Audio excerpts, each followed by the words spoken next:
Action. Hello, everybody. I am Garrett here with Shelby and Cami. We are episode number 9 of Simply Winning. Thank you for joining me once again. I hope that we can make this a monthly deal. And I had such good response from our first chat that it warmed my heart. I sent you a couple of those messages, and so thank you again for carving some time out of your busy fitness schedule, as I know you are training hard. Is Shelby, your daughter is a personal trainer? Or no, Cammie's daughter's a Yep. personal trainer. Just got certified, so she's kicking our booties. She's like, it's time to get back in the gym. We're like, it's been years. Are you sure? She's laughing her ass off, watching us get on the machines, and she's like, oh well, yeah, that's not how we're gonna do that, but that was a good try. So, there's a lot to learn. Didn't So realize I was a trainer for like 12 years, and Oh my gosh. I got to train. So both of my parents were coaches, and like my mom was a women's PE teacher and my dad coached at a junior college. And I got to train them basically twice a week for almost the entire 12 years. My And I'll God. tell you, it's the fondest memory I have of all Oh, of all of that time, because it was just cool, right? Like it was great to spend time with my parents like that. yeah. So although it's awkward and a little uncomfortable and you're going to be sore, um, it's super cool that you get to do that, Cammy, with your daughter, and I mean, it's a 2 for 1, right? You get to spend some awesome time, and you get to get a little stronger and Yeah. feel good. Our bodies have been asking for it, so. Yeah, I didn't realize that I had tight spots that I didn't even know existed. You don't notice until you bend a certain way, or you turn. And I went, where did that come from? Where did that come from? Where is that been? Yeah, Yeah. yeah. Where? What area are you feeling like the greatest impact here in the first couple of weeks of starting to exercise again? What area of your body? There's two areas that for me, like so we do these moves that stretch out the fascia, so that is helping across my shoulders, like the upper back. And then the planking and like sitting on the wall and stuff, my tummy is like, oh my gosh, I have to work like this. I don't know. I don't remember how to do that. So that's a lot of where I'm feeling it. How about you? For me, in my genes, we have natural muscular definition. It just has been part of my family. So I'm not there to build muscle. So where I feel it most is the joints, just my Mhm. hips. She sent me a video and she's like, okay, so touching the floor and then bending down and I tried it once and I fell on my face. She was recording it. I think I saw it. Yeah. Yes. Well, how do So we? he's like, I can do that. I'm like, You're I don't think. Yeah, I don't think your butt even got to like even with your knees before you fell over, right? I love That was the video, right? one Yeah. of them. So that is the mobility. We're working on Shelby's mobility, is what we're Huh? working on. Well, for those listeners, that exercise I believe is called a squat to stand, where you grab onto your toes and you pull yourself into a deep squatted position, Yeah. and then you hold on to your toes and your hips rise and you straighten your legs, right? That's what you were supposed to be doing, I believe. I That's don't know. supposed to. She Maybe. well, she was swinging herself. Keyword She was supposed to. pretty sure she has monkey genes. What's interesting is I have real tight muscles, but they don't grow very fast or very well. But they used to call me the Tin Man in physical therapy, because my joints are so tight that I have a really hard time moving, and I have to go really slow. And when I start lifting too much, I get tighter. So I have to Whoa. make sure that I have this adequate, just movement based stuff, right? Where I get on the ground and I move around and I get my hips up and I rotate. basically, I learned that this is a great warm up for everybody. I learned this at a clinic. So we have three planes of motion, right? Forwards and backwards, like a bow. So I put my feet right next to each other. I bow down and touch my toes. And I reach up real high. Okay. And then I have, right to left where I just lean. And then I have rotation. Mm-hmm. So this is all the three planes of motion. And then I just go through, do about 5 reps each with different foot positions. So the feet are together, and then we take the feet out nice and wide with the toes internally rotated. Then we take the feet Whoa. neutral, and then we take external rotation of the feet. And then we do a split stance like we're doing a lunge. And we Mm-hmm. do the same thing. We bow, we reach, we rotate. And I mean, I'm the only person I've ever seen do this at the gym. And it literally takes me like 10 minutes to get through the whole thing because I just go nice and slow and I focus on my breathing. But I feel like significantly better after those 10 minutes, just the quality of movement and the Oh. less pain. But it also lets me know, especially with the rotation, where I'm pretty stiff and tight. Or Yeah. even with the reach overhead, right? You'll feel the hip Mhm. kind of grab onto you a little bit, Mhm. or your lats Arms. won't be Yeah. able to reach, and it just kind of lets you know, like, okay, we've got some stiffness here. Um, let's move it. Let's move it, or let's go get in the car and just go home. People are like, they said to me at the gym, "So are you working out today, or just moving?" I go, I just got here, and that's the win. That's the win. I got here, I checked in. Yeah. If I do 10 minutes and sit in the sauna, cool. That's Yeah. a ginormous Yeah. feat. And it's interesting because what we were talking about before you even pushed record, where the tightness is in your body when you're doing those types of stretches and you realize like, oh my gosh, wow, what's right here? What's underneath the tightness is usually an emotion, Hmm. the energy that gets stuck. And so we were talking about this, like when the emotion comes up, you say, where are you coming from? When you're exercising and stretching, you're doing the physical first, and then where it's tight, asking that part of your body, like, whoa, what emotion are you holding, sweetheart? Because it's What's holding going on right tight. there? Yeah. Yeah. It's clutched onto an emotion that's like, but you told me not to feel it, so we're just holding it right here for however long. Yeah. And interesting how all of those pieces, we're a whole being. Yeah. And we've been talking a lot about our bodies recently, just the appreciation of the vessel that it is and that it houses so much of our experience. It literally is a sculpture. It's a story, and there's chapters and there's scars and there's marks and there's sore spots of an entire lifetime.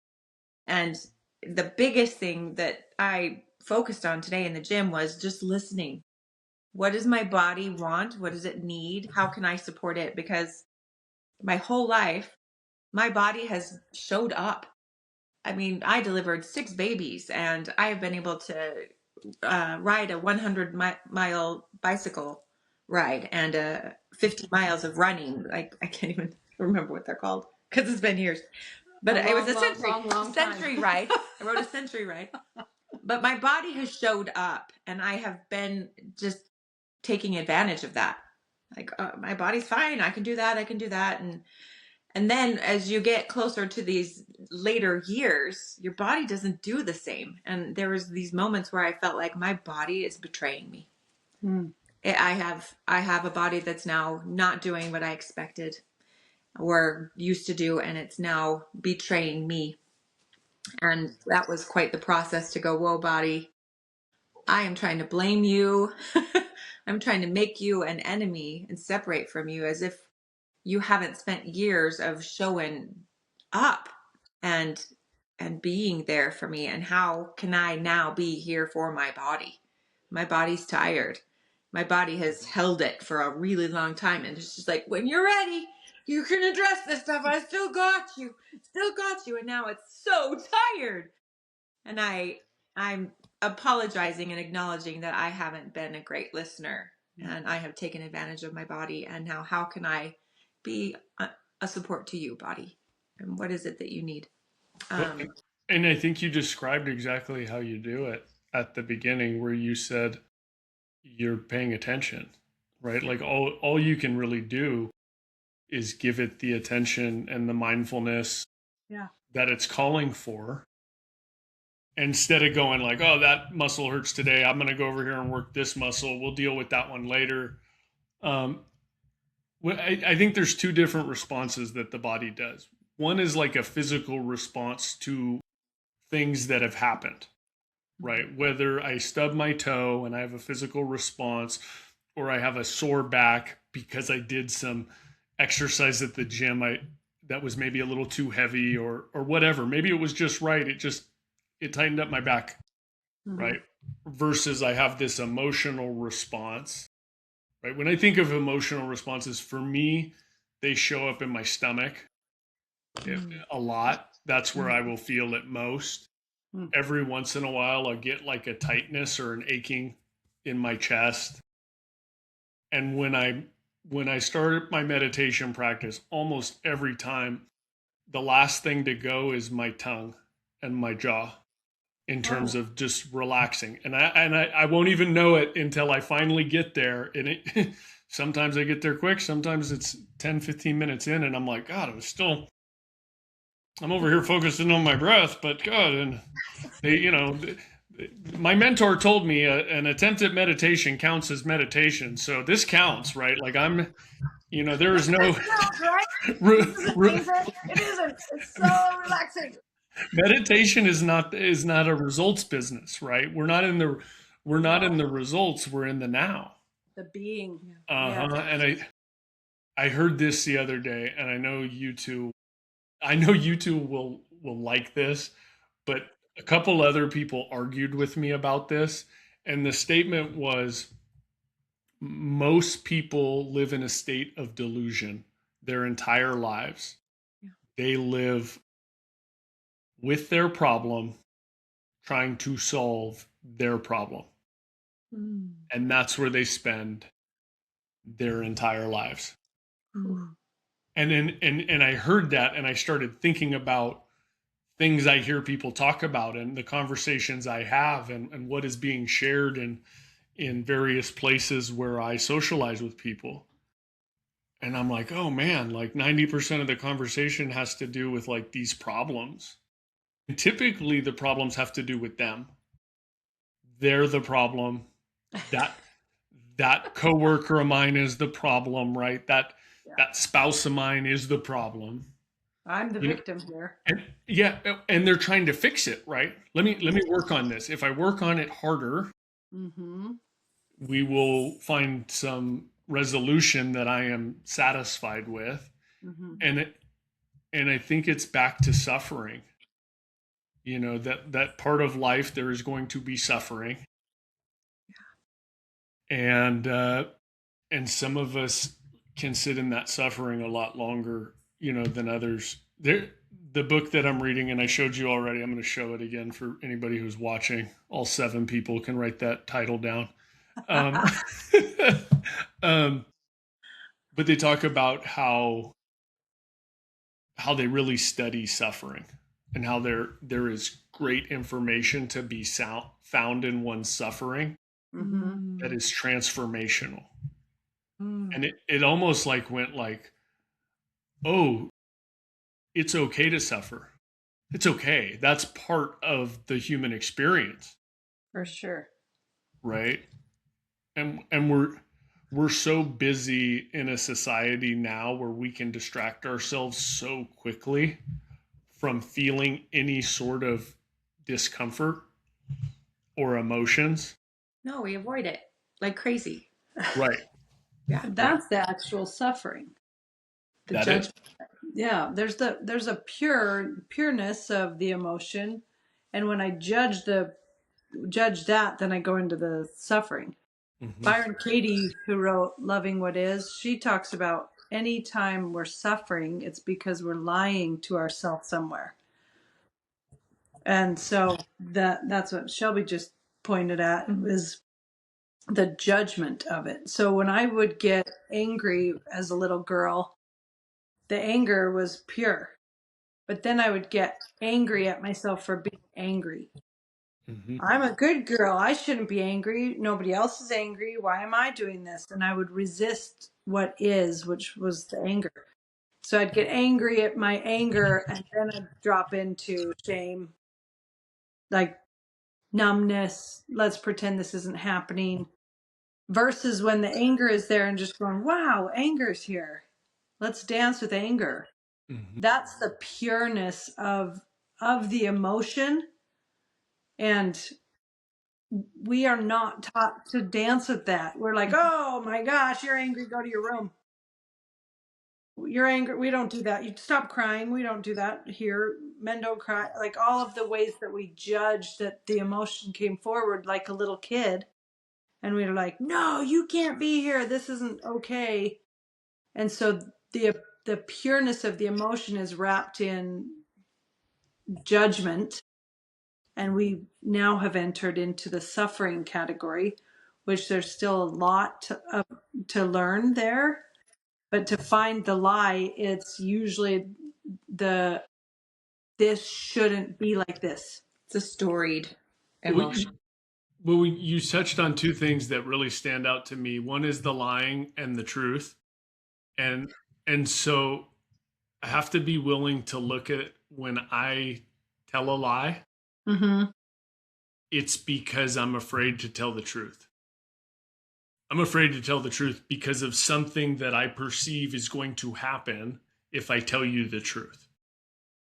Right? Which again, you mentioned judgment, right? Of Mm-hmm. course. I don't want to be judged. I want you to like me or whatever reason I have behind it. I mean, when I was a little kid, Trouble. Yeah. I was a lying little kid. I would lie so much I wouldn't even need to lie, and I would just tell you a lie.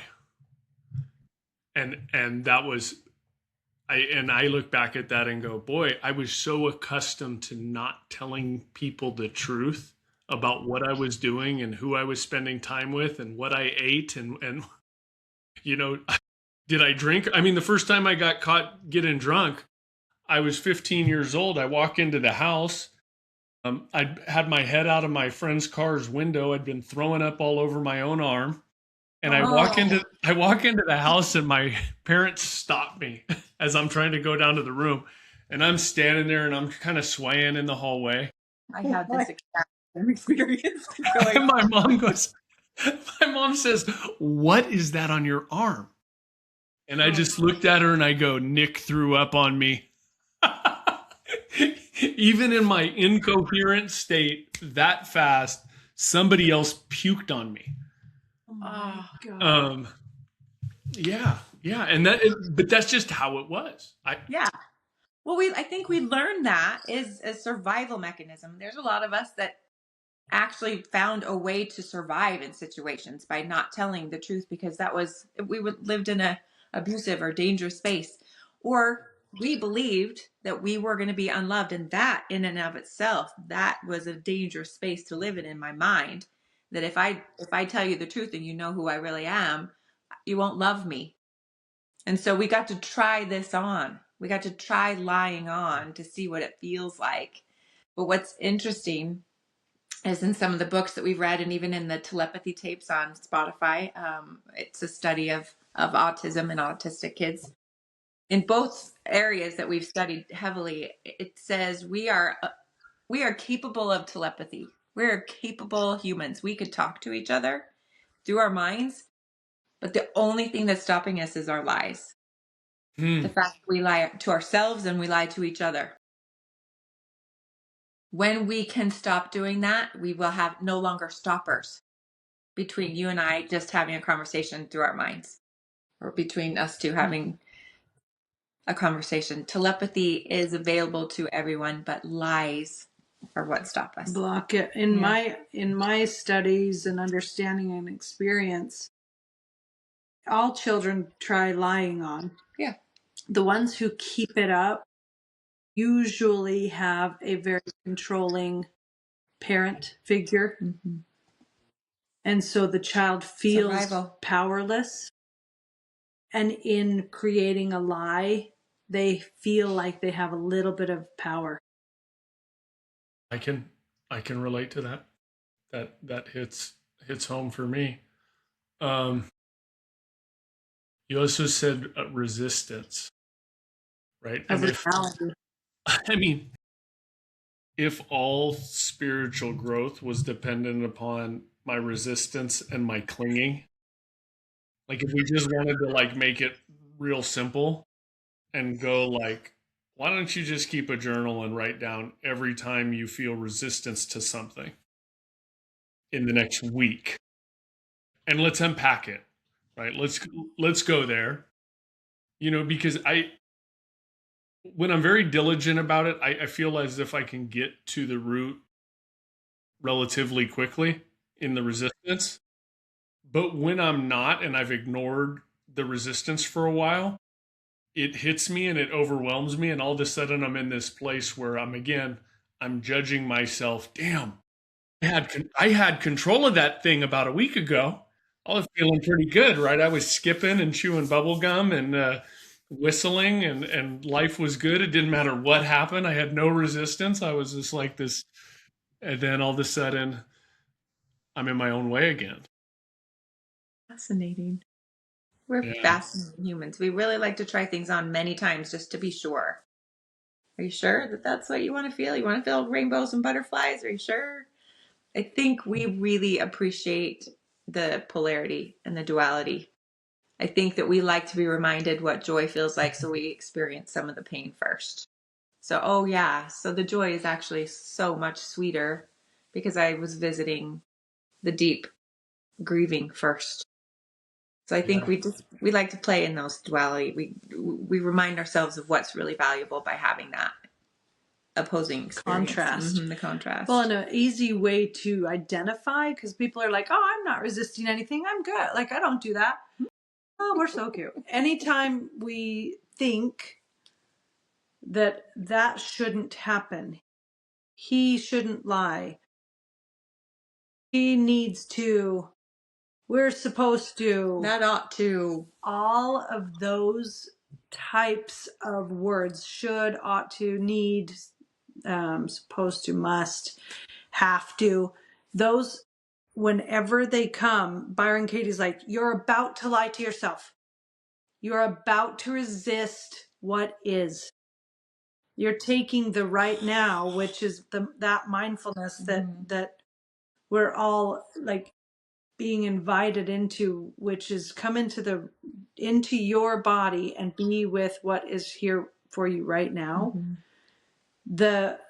Those words are the way that we resist the currency, the moment that is available to us right now. Well, that shouldn't have happened. I would say I shouldn't be angry. And that lie brings in the suffering. It's because I'm resisting reality, and now I'm not just feeling the original pure feeling and emotion of it. Now I'm in the suffering of it.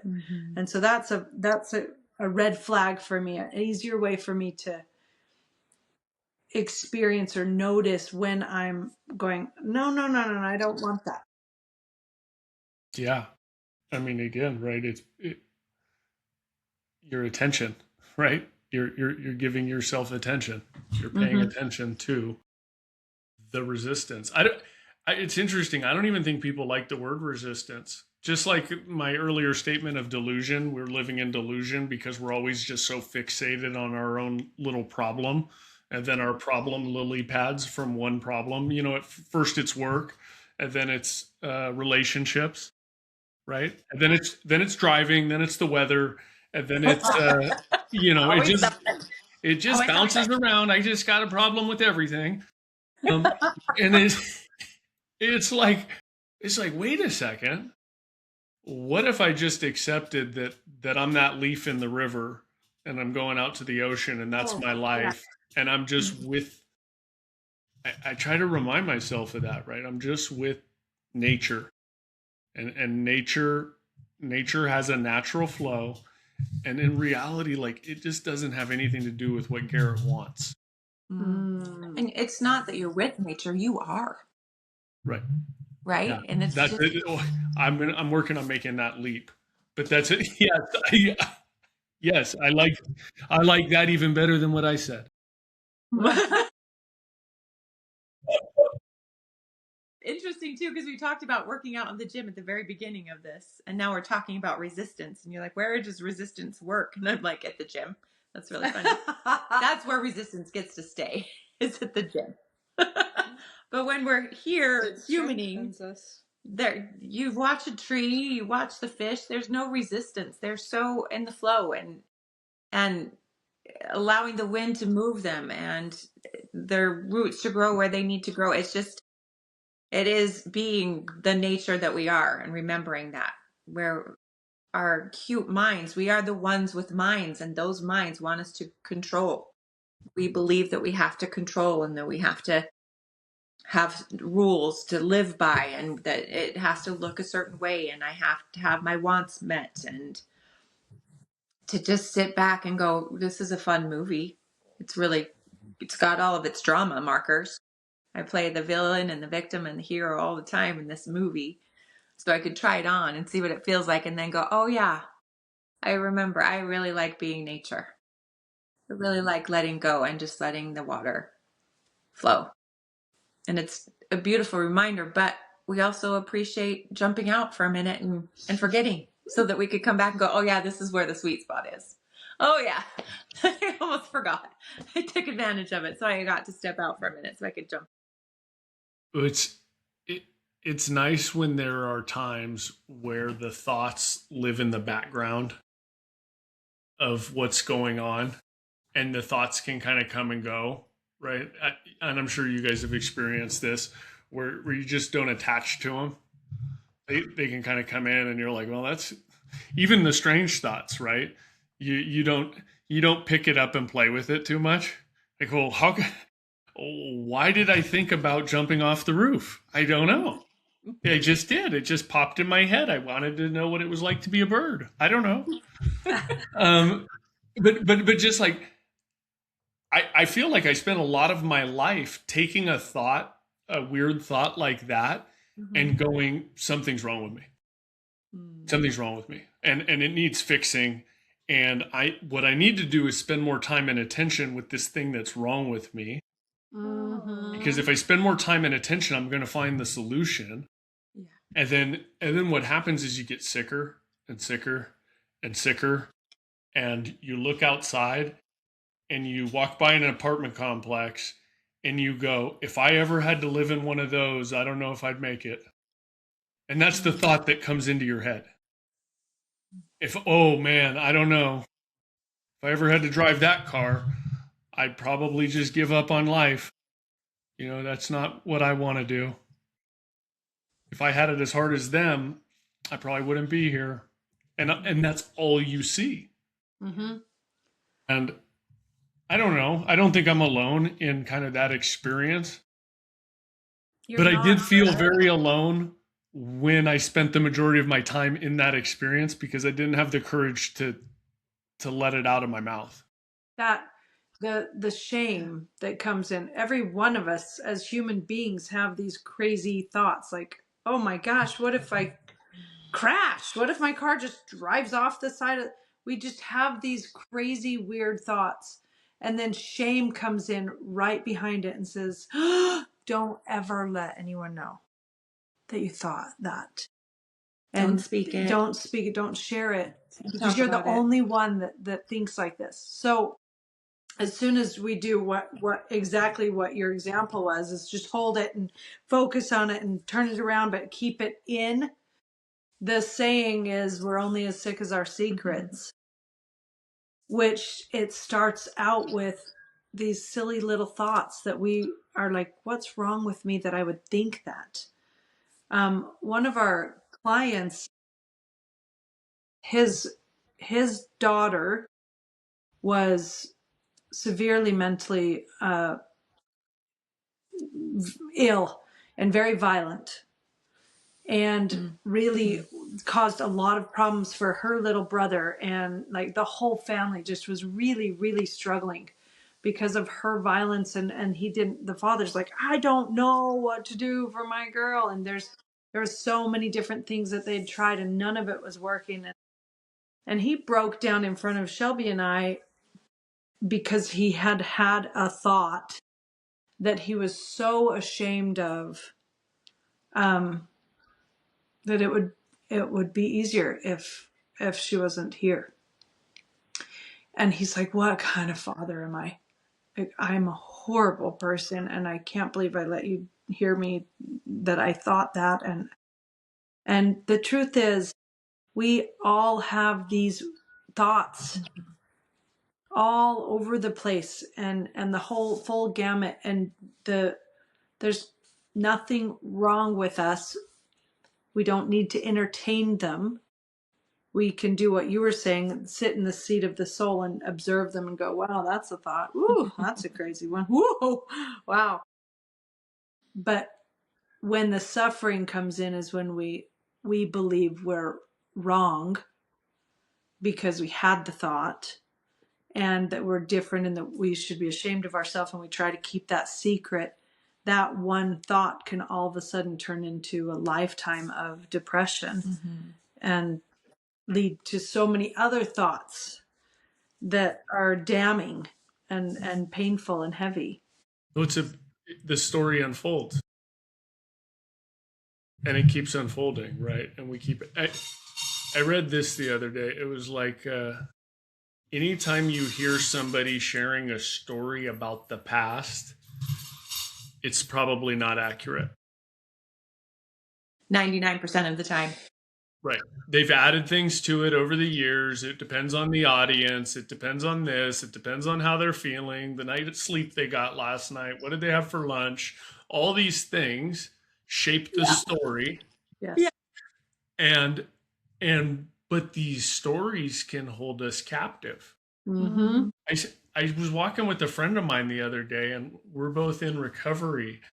And when he talks about, his drunk capades, where it's funny because he goes from, I was like blacked out, to then all of a sudden he's like, but we ordered 2 rounds of scotch and I gave them to these people. And then we got in a taxi cab, and the taxi cab driver's name was Bob.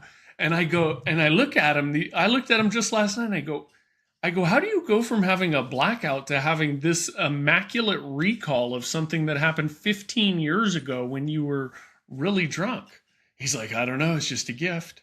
I didn't tell him that I wanted to call him a liar, but I didn't call him a liar. I just said, that's the story he's telling.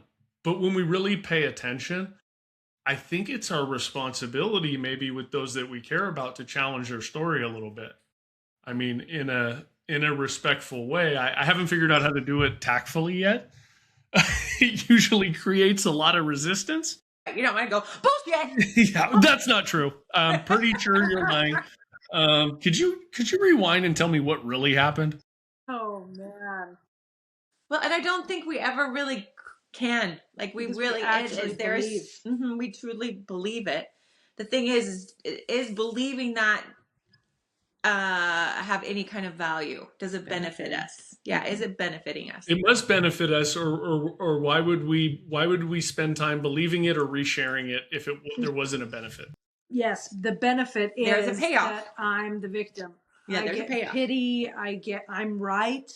Well, even sometimes I just want to look cool, right? Like I want to impress you, right? Because I'm not as impressive as I once was. But when I was 23 and going out and doing my thing, right, I had to carry a small stick because the girls were just chasing me around town, right? And I tell people, this wasn't what happened, but it certainly makes me feel better in a room full of people. Right? And I go, God, man, he must have really had it before he had that mustache. He must have really had it. So I got to tell you, my daughter, I had the mustache isn't really a popular look for 45-year-olds, right? You're either like a cop or you're maybe in the adult film industry. But so I was rocking a good mustache the other day. And I brought my daughter something at school, and she told me, you got to drop that off in the office. Don't bring it to my classroom. Yeah. So I dropped it off in the office, and I tell the ladies at the office, I said, my daughter was embarrassed because of how good looking this mustache is. She said I couldn't go into her classroom. And they're all laughing, right? There's like three ladies up there, and they're all chuckling. And then they called my daughter up, I'm gone, and they told her, your dad has a pretty sweet mustache, or something like that. And she came home and was like, Dad was flirting with the ladies working in the office, Mom. Oh, Jill's like, my wife goes, your dad doesn't know when he's flirting with people. That's just him being friendly. Yeah, I'm just making conversation, and You're just high vibration, Garrett. You're it's just bringing weirder it. than what most people do.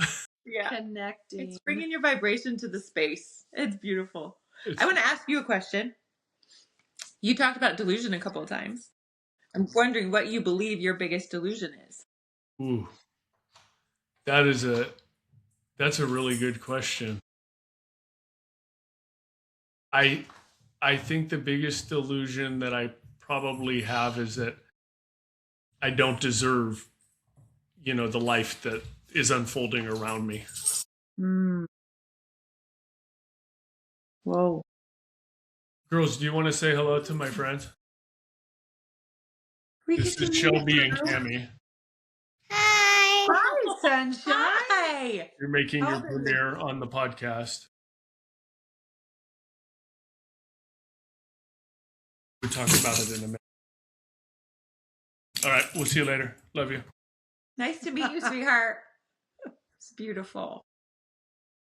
She came in to tell me that one of her friends is getting bullied at school. So she doesn't like that. And he's autistic, the little boy. He's a good friend. Our families are very good friends. We spend a lot of time with them. But he's having a tough time right now. Yeah. If people could understand the gifts that the autistic world can bring to our planet. Well, and just stop judging, period. Oh, little kids can be so mean. Beautiful gift. Yes, they can. Well, how many children do you guys have between you? 6 from Shelby, 3 from me, so 9 together. Okay. I had a conversation with the mother and father of this little boy that Evelyn just told me about. And as empathetic of a person as I am, it really dawned on me the other day that I have no idea what it's like. As much, and I've spent a lot of time with them and blah, blah, blah. Right. And I try not to go into I don't feel bad for people. I don't think I think if I feel bad for people, that's a superior play on my part. And that I'm just trying to whatever. Yep. So I try to, I'll go to say it sometimes I really feel, no, I don't. They're just experiencing life. But I realize with that situation, I have no idea, right? No one has any idea unless you are there. And we had a conversation about how important I thought it was that they find a support group, because don't you know, I am the king of having support groups. I'm like, I don't know, support groups are the way to go. I'm sure you guys have resources here, but I don't recall them asking me for my opinion, but I certainly volunteered it. Yeah, telepathy tips. Yeah, I sidestep the question of sometimes I wonder if I deserve it, back to That's delusion. Yeah. that delusion. Yeah. It's what's interesting is it's really fear based. Right? A lot of my life has just been fear based up until this point. So as I grow and as I change, it's letting go of a lot of these false beliefs about myself that I've carried for so long. And it's hard because I think a part of me, my ego, it holds on to well, if you give up all those ideas of who you are, what's left? What's left? And the last one, I'm kind of I used to play a ton of poker, right? And poker went hand in hand with drinking too much. Yeah. And it was a And part of it was a part of my knowing how to life. lie too.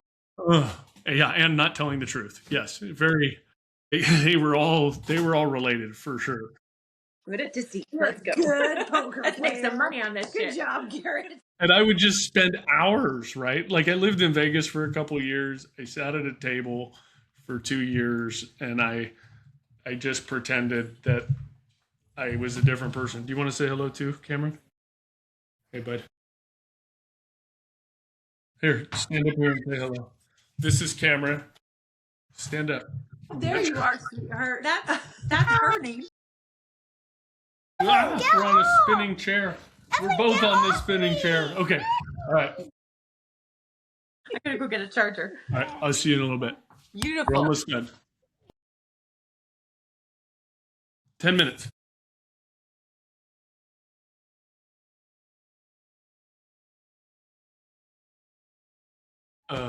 Yeah, I'll come and meet you there. Love you.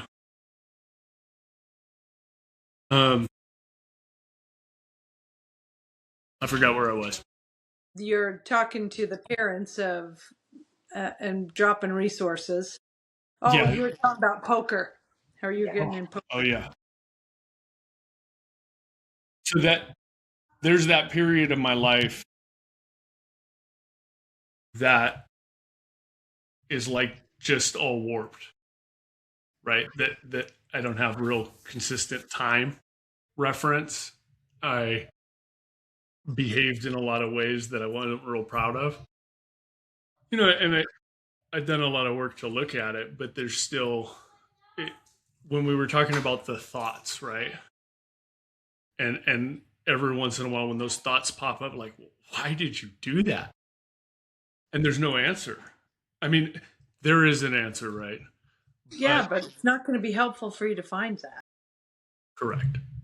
It just, so I try to just look at it with that you weren't ready then mentality that you didn't. Yeah. And yeah, I think it's these conversations are so impactful, right? To just kind of unpack Yeah. unpack some of our luggage, right? I mean, one of the best experiences of my life was the 3 weeks that I spent there in St. George, and I think that places like that and opportunities like that for people are going to be even more and more needed as we move forward, right? People are becoming more and more isolated, and the more and more isolated we become, the longer it's probably going to take to get back to authentic in-person communication, right? And get back to our, I mean, I said I just had no capacity to feel my emotions for most of my life. I always had shut them off. And I know you guys can relate to that. And when you do that, right, the only emotion you can experience is anger. I can get some sadness from time to time. And every once in a while I can laugh as long as I'm laughing at someone else. I couldn't laugh at myself. Of course not. Yep. Because I don't even know who the hell's in there, right? How could I laugh at me? Everything is so personal. I take everything personal. Yeah. Gary, you've come a long way since we met you. And that was a pivotal, like, timelines changed that 3 weeks that you came in, and your life went a completely different direction than it was headed. And so it's been an honor to witness and reconnect after that time, to see where you are now and what you've learned and the man that you have found and remembered you are. It's not that you were reborn. You're just remembering your authenticity. You're remembering your divinity. You're remembering that there is a soul and a heart, and you're here to feel. And I'm appreciating you and celebrating you because you're getting that. That's one of the biggest messages is we believe we're here to just feel, because you cannot fabricate feelings. There's so much we can fake and so much we can fabricate and so much that we can pretend we're doing. But the feelings, whew, that's reality. You cannot fake a feeling. And play with that one for a minute. I did this week. But if you go into the feeling, right, it really it catapults all of our actions. I mean, it is whether I'm taking no action or avoiding it, that's still taking action. I mean, it really just drives the bus. It can, for sure. It's what the biggest call though is. I don't want to drive the bus. This is our feelings talking. I just want you to sit and be still and feel and witness. I wish my emotions would say that every once in a while. They are. Girl, just sit with me. You don't need another Red Bull, Garrett.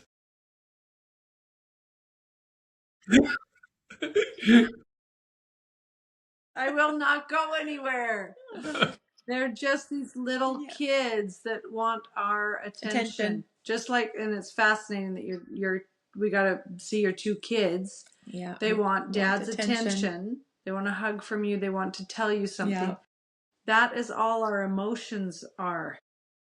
Is these little kids who they're our teachers.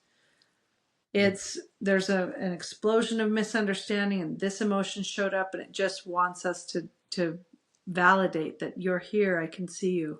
Mm-hmm. And as soon as you'd hug your little girl, yeah, I'm going to be there for you. Okay. Then she's off to play. But if you'd ignored her, our emotions get louder and louder and louder until they go, yeah, you're not here. Yeah, that was a I'm not beautiful little demonstration with your kids coming in. That was perfectly played Evelyn out. and Cameron, thank you for the cameo. Good job. Just like our emotions, and if we wrap our arms around them and say, "Yes, yes, I hear you. I'm showing up. I can see you," and just be, then the emotion goes, Okay. "Thank you. Carry on." Yep. Keep it moving. I think that's a perfect place for us to end things today. You two are two of my favorite people. Thank you again for spending time with us. I'll put your contact information for people to keep up to date with all of your offerings and excellent activities. And my family and I were putting a little road trip on the calendar, and we're gonna come and do some dancing.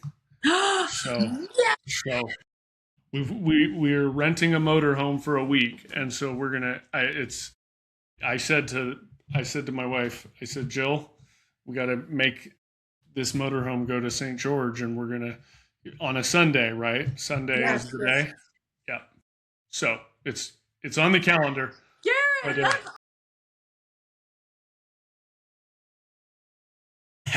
can't wait. Send us I'll some see you music you soon. want to hear. We'll play it for that weekend. Yes. And we will be doing this again in the next 4 weeks. Okay. Sounds good. See ya.